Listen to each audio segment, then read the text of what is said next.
Good morning, good morning, good morning, folks. Welcome to another episode of Spilling Tea. I'm your host, Tiffany Daniels. We're going to that horrible world known as the JRC, but before we do, oh God, folks, we're going to have two additional videos to do today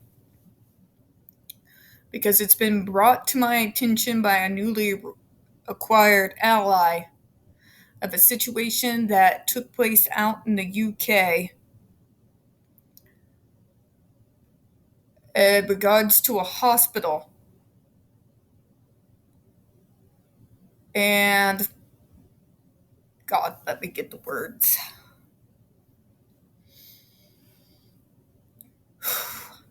Let's go to it, shall we? Just to show you.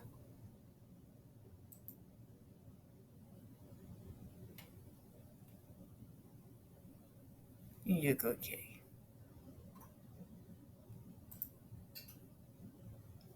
It's called The Hospital of Horrors. 1,643 sexual safety incidents in a 59-bed child's unit for children with mental health issues.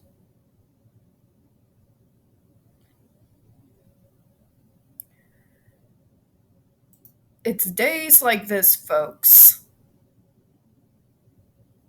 that not only does my heart break, but the persistent questions come.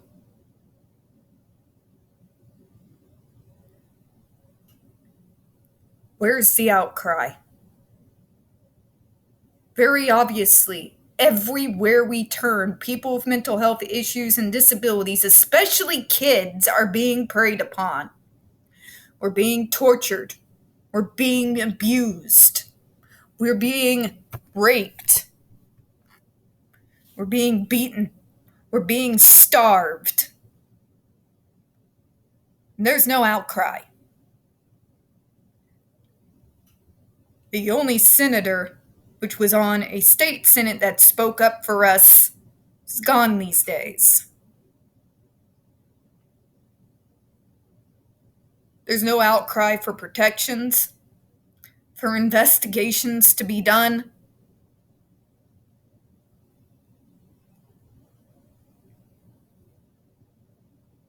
Crickets, folks. The truth of the matter is,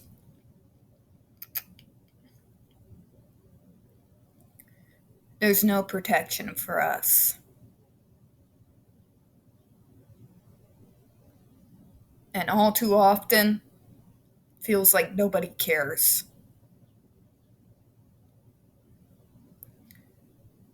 If we're the ones being tortured, being raped, being abused, we have to beg and beg and beg for even a scrap of media attention, which lasts all of 5 minutes. The only real outcry that there seems to be comes from us and the few parent allies that we actually have managed to acquire over the years. There's no media here. There's no investigative journalism that is being done, at least not of recent years. There is no outcry on a national or international scale. People let stories like this just go quietly by. And I want to know why. We have Republicans screaming about pedophiles and groomers all day, every day. Got nothing to say about this, do you? You got Democrats saying that they are standing up for the children. And they are, to a point. Nothing to say about this?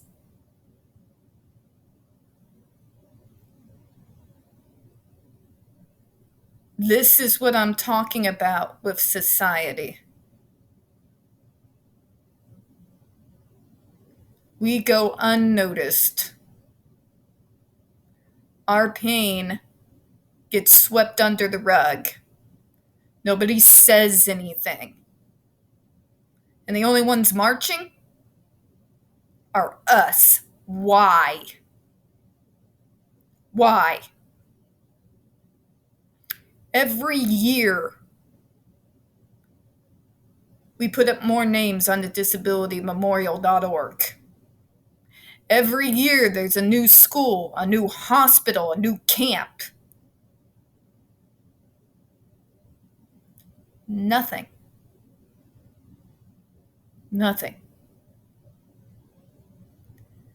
We need to start demanding answers. These kids' pain and the horrors that they are forced to suffer need to start mattering. And you bet your ass I'm angry. We are not expendable. These kids are not expendable.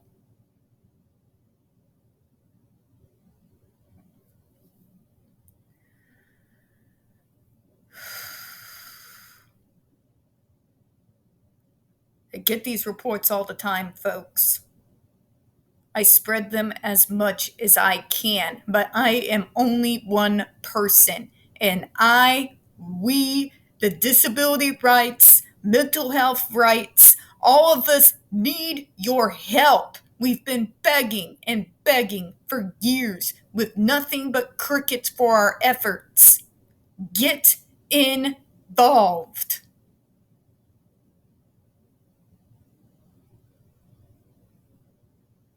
Do not make it to where these kids went through hell for nothing. To the disclaimers.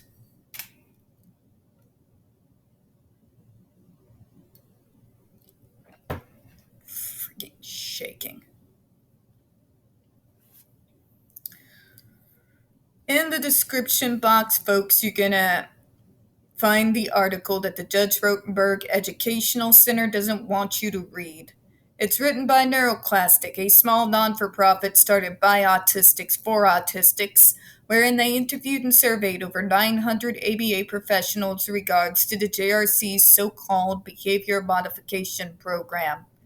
Matter of fact, the JRC doesn't want you to read this article so much, they have threatened NeuroClastic with a defamation lawsuit. They did not remove it from the website.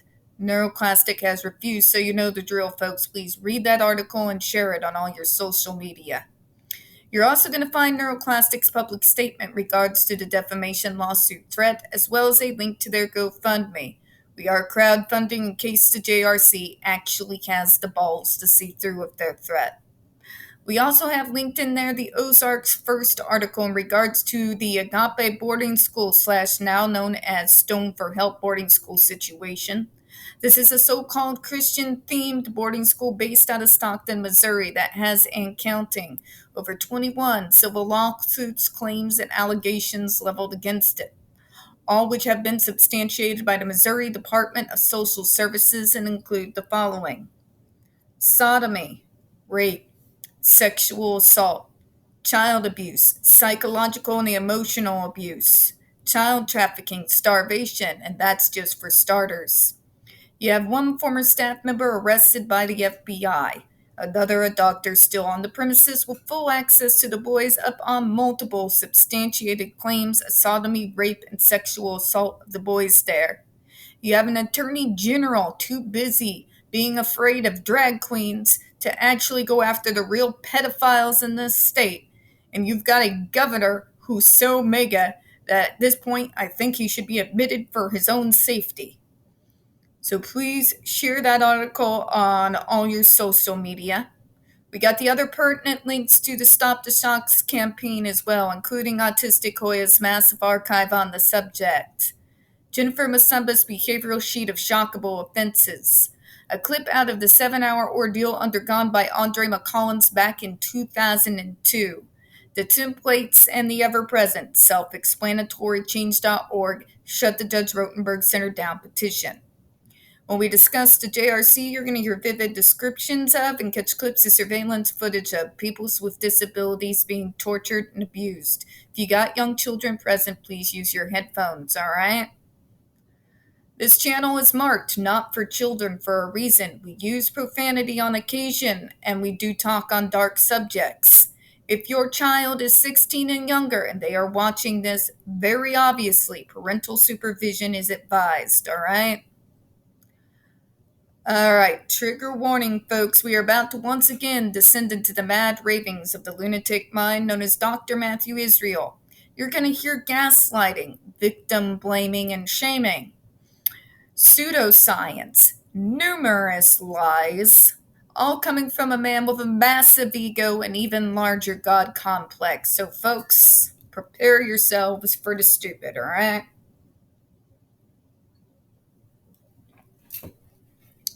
Says the Judge Rotenberg Center, JRC, was founded in California, was then moved to Rhode Island. This is an example of the shyness of the MDRI author's research, even in simply reporting they founded the JRC's publicly available website. JRC's website clearly states the JRC was stated in Cranston, Rhode Island. That's a lie, doctor. That is a lie. And playing fast and loose with the truth. What he's doing here is trying to say, but the JRC. Now, for those who are not deep into their research, they'd be like, oh, fair enough. But it's not. The only thing that is true, doctor, was that you were not called the JRC at the time that you were started in California. You were called the Behavioral Research Institute, a name that you carried into Rhode Island until you changed it. If you want to sit there and lie, then I'm obliged to pull up the receipts.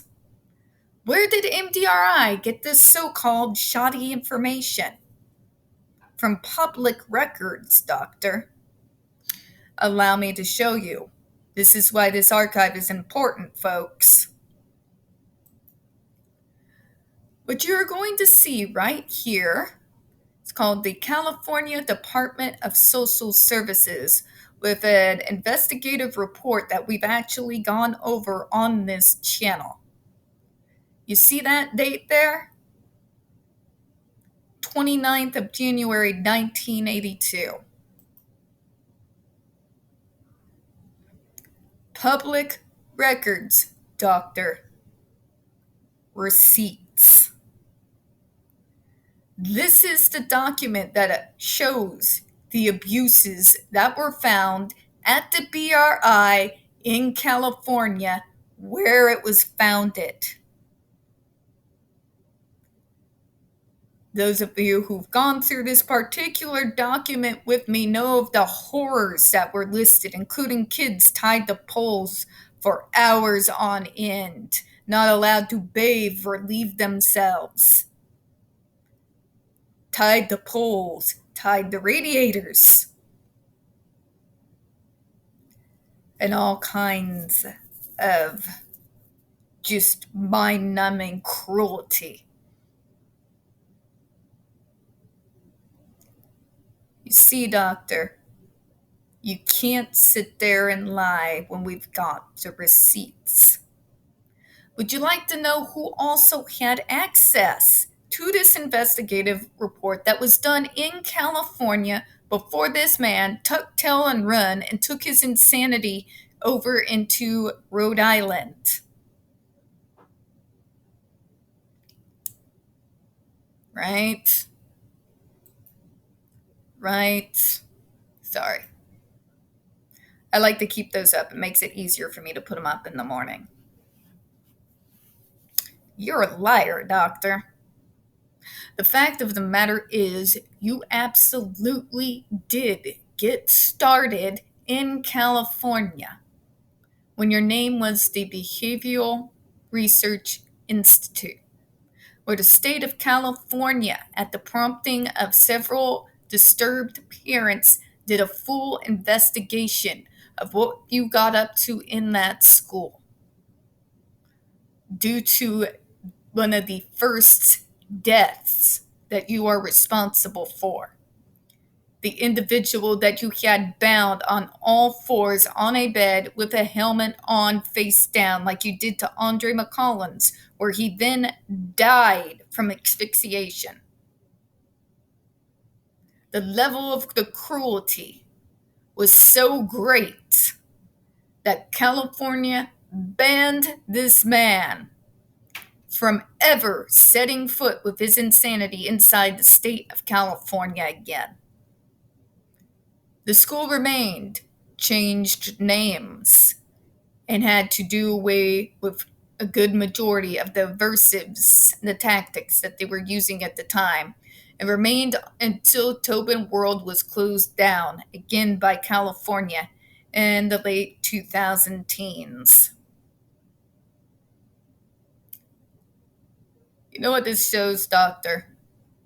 Shows you're a liar. It shows the MDRI's research was not shoddy at all. They're telling the truth.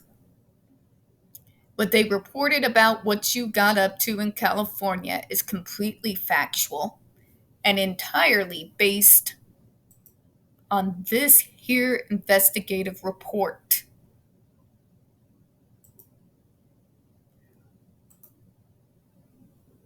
Just because I know we live in a world where everybody all of a sudden thinks history is multiple choice, but this is not reality. The MDRI did not do shoddy research, nor do you get to whitewash your center's past and believe that everyone's just going to believe you. You cannot lie when we have the receipts, Doctor.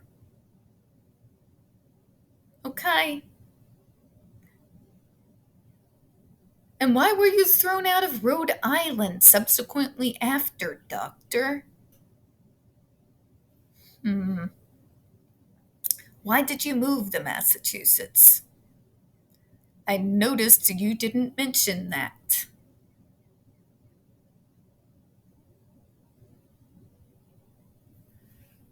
Here's another lie. In 1981 in California, a 14-year-old boy died face down. JRC was not operating a program in California in 1981 and was not responsible for this boy's care and treatment. That's a lie, Doctor. It's another lie. Receipts, Doctor. Did you or did you not create the Behavioral Research Institute founded in the state of California, as this investigative report clearly states?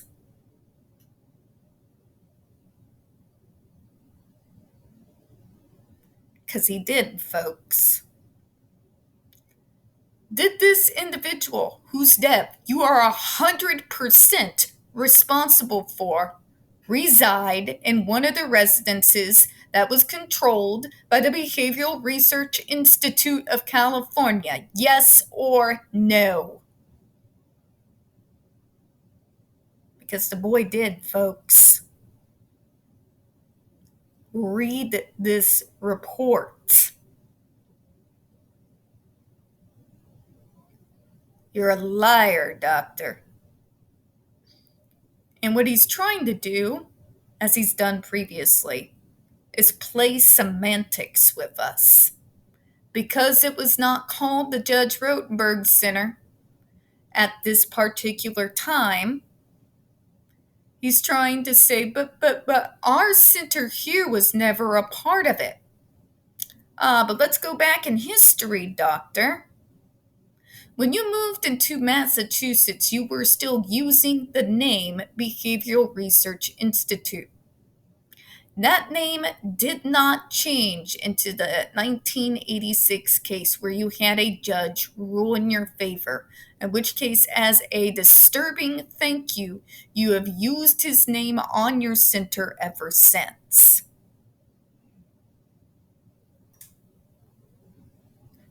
I can't say it enough, folks. I really cannot say it enough. You cannot lie when we have the receipts.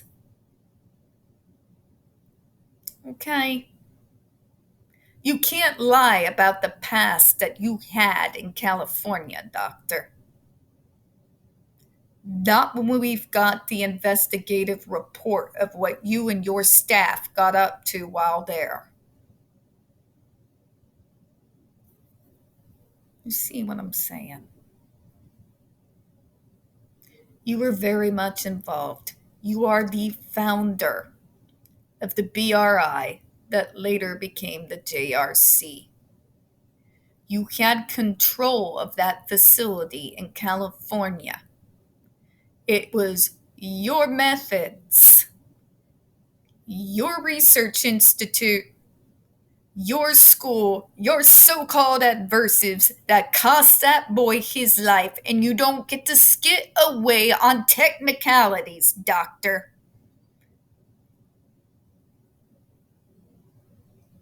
Not on my watch. What he's trying to do is distance himself from his own guilt. He wants to bamboozle you. It's another episode of, but you should believe me, I'm the founder. Whose name's on the documents of the founding of the BRI in California, Doctor? What was the JRC's name before you went to Massachusetts, Doctor? We're going to close on that note. We don't get very many views on this channel. The few that we do get do tend to get removed from time to time, so please don't forget to hit the like button, hit subscribe, and don't forget to hit those comments. I do appreciate your time. As always, we hope you have a good one. And Doctor, the MDRI is not the false ones here. You are. See you on the next vid, folks.